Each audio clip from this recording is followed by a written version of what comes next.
Hi, 8th graders. We have our second video where we are writing an equation using the slope formula. Again, we have some notes. I have my stuff on a bigger page so I can show it to you guys, and then I have a practice problem on the back side that we're also going to do. It's going to be great. Okay, so if we look at this, technically, do we have the same problems? No. Technically, for this first problem, we have the same problem that we did before. We have 3, 9, and 5, 6. So technically, we should end up with the exact same equation as we did before. But this time, we are going to do it with a different method and prove that we can do it 2 different ways. So writing an equation using the slope formula is actually one of the most valuable ways to solve an equation. It's going to be something that you're going to use often in algebra. This way to use a table is a way that you can reason through this process, but it's not necessarily super efficient. This writing an equation using the slope formula is a more efficient method. And remember, mathematicians are all about efficiency, so this is great. All right, step 1. We have the same points, 3, 9, and 5, 6. Step 1, we are going to find the slope using the slope formula. Oh my gosh, this is so exciting. I'm going to use the slope to find the slope formula. Our slope formula is this. M is equal to y2 minus y1 over x2 minus x1. I'm going to grab another pen and see if I can color code things, which everybody loves so much. So looking at this, y2 minus y1 over x2 minus x1, we have 2 points here. I'm going to call this point right here x1, y1. That's our first point. That's why I'm putting little ones next to it. And 5, 6, I'm going to call this x2, y2. Okay? We are going to set up this equation. Our base equation has subtraction signs in it, so I'm going to add those. And then I'm going to stick these values into this equation here to find my slope. So I'm going to first start out with y2, which is 6, minus y1, which is 9. If any of these points were negative, I would be putting them in there also with negative, so I could have minus and negative there. If every single one of these values was negative, I could have up to 4 negatives and 2 subtraction signs in there. That could be a whole lot of craziness, but I would deal with it because I can do hard things. x2, we got 5, minus x1, which is 3. So I've now color-coded this all up with my x1, y1, x2, y2 points. Now I'm going to do the math.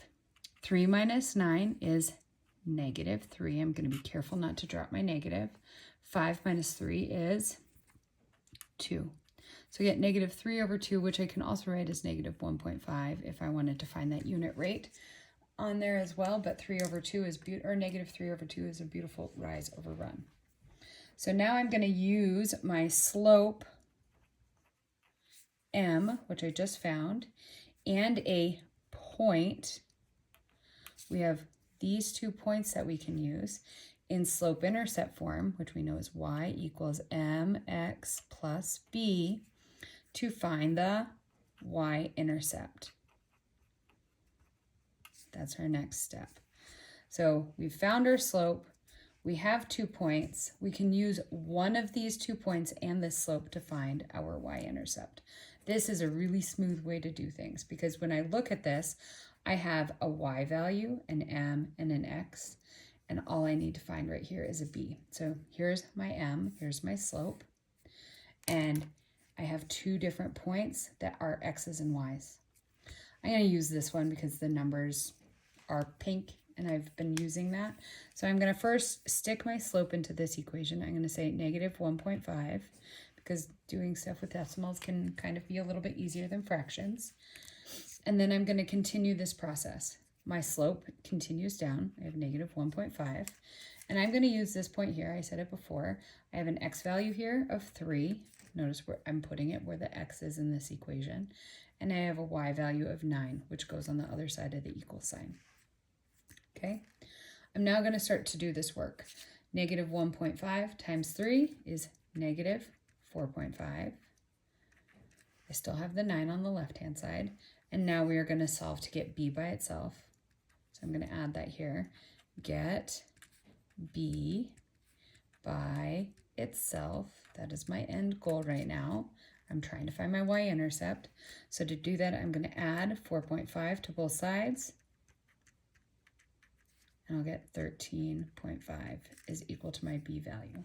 Which, if we look at this other this other sheet that we just finished on the previous video, I also get my y-intercept is 13.5. Last but not least, we are going to write an equation, because now we have both our slope and we have our y-intercept identified, which I can just plug into this equation. Negative 1.5x plus, I'm going to put this color coded, 13.5. Okay. Fabulous. Let's do a practice problem. Here is our practice problem. We have the points 10, 10, and 30, 20. First, our first step from the previous thing was to find our slope. So we're going to find our slope using the slope formula. Bits of this formula are missing, so I have y2 minus y1 over x2 minus x1, adding that in. My slope has a subtraction set in there. I'm going to add x1, y1, and I'm always going to label things up so I can see them really nicely. And x2, y2 here. I want to make sure I always see what values are each of these different points so I don't mix them up. My very first point that I'm using is the y value of the second point, so I'm going to say 20 minus the y value of the first point, which is 10. Then I'm using the x value of the second point, 30, minus the x value of the first point, which is 10. I'm going to do that math. 20 minus 10 is 10. 30 minus 10 is 20. And I can simplify this. I get 1/2. It's a nice little slope. Next step, I'm going to find the y-intercept. Okay, I have my slope and I have 2 points. I'm going to pick the easier of the 2 points for this. 10, 10 is super easy, which means I'm not going to mix up what value goes in which place because they're both the same. Okay, I will always take the easy route if I can. Now I could pick 30, 20 just to make it painfully obvious that we have different values there and that sort of thing. But again, mathematicians are lazy. We want to go the easiest route, so I'm always going to do that, and I'm going to show you that. So we have y equals mx plus b, our slope-intercept form equation. We have our slope that I just placed in the m spot. I'm going to continue to carry that down on the next line, continue my slope. And I'm going to use 10, 10 for my x value, 10 for my x value, and 10 for my y value. And I'm going to do the math. 1/2 of 10 is 5. Do that math work. And again, we are getting b by itself. Okay, that's our goal. And I have this other 10 here. And I am going to start to solve this and get 5, or subtract 5 from both sides. So 10 minus 5 is 5. My y-intercept is 5. My slope is 1/2. And now I'm going to write my final equation. Okay, my slope is 1/2. Put it into my equation. My y-intercept is 5. And now I'm done. I have an equation written in slope-intercept form using the slope formula. This is the most efficient way to go about finding an equation in slope-intercept form. Cool. Thanks for watching. Make sure you put these notes into your notebook so you can access them later. And yeah, I will see you tomorrow, and we will do a bunch of practice problems for writing an equation using a table and writing an equation using the slope formula. All right. Bye.